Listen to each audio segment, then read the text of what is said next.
there, and welcome to this week's Golf Equipment Q&A. I'm Valerie Melvin. I'm here with Frank Thomas, and we're in the Frankly Frog Putting Studio in Orlando, Florida, where it's our mission to help you improve your putting. This week, you'll notice we do have text as well as video. For those of you out there that missed the text last week, we apologise. But to this week's question, Frank, which was from Jim, and Jim has been noticing this low scoring on tour, and he just made the observation that maybe the grooves rule isn't quite, the new grooves rule that was implemented isn't quite working the way maybe it should be. However, moving on, he also thinks that perhaps the low scoring's got more to do with the golf ball being properly fitted in combination with the clubs and the golfers having great swings. But he wants to know, Frank, for the recreational golfer, how do they kind of tap into this golf ball fitting business? I mean, how can they get more out of their golf ball to help them shoot lower scores? Well, Jim, with your first observation about the new grooves rule not having very much of an effect, that's a fairly astute observation. In fact, I think there's some evidence to show that it's almost opposite the way the USGA had anticipated. But we'll see, and I hope we'll learn from this. As far as the ball is concerned, we are getting some low scores, but it's not due to the ball being fitted to the individual specifically. I'm sure that helps a little because the golfers are confident in their ball and they have very good golf balls. But generally, the improvement has come from proper fitting of the ball and the club together.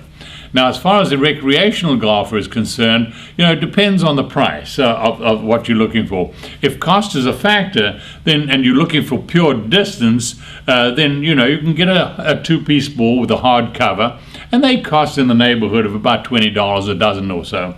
But if you're interested in a little more control around the green and a little bit of distance, there's some very good golf balls out there for about $30 a dozen or thereabout.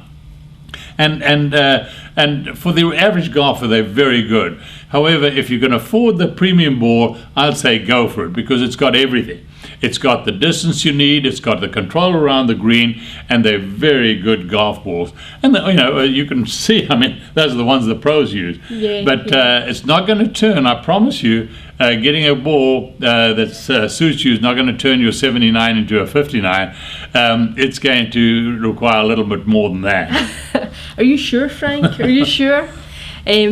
Well, I think about golf ball selection, a really important thing is to make sure once you decide on a ball that you kind of stock up with that ball and just carry that brand in your bag, because sometimes I notice some recreational golfers have got different brands in their bag and it's kind of what they've found, and they kind of move from one type to another. So really stick with what you've got because you need consistency. Yeah, you need confidence in your golf ball if you're serious about the game.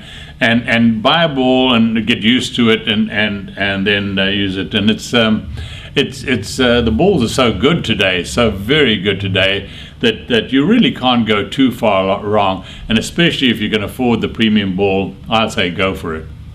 Well, thanks for tuning in this week. Next week we'll be out at the Deutsche Bank up in Boston, so we look forward to chatting to you then. But until then, may the frog be with you.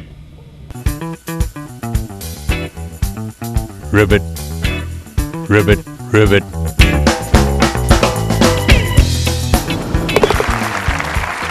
Find your frog at franklyfrog.com. Ribbit.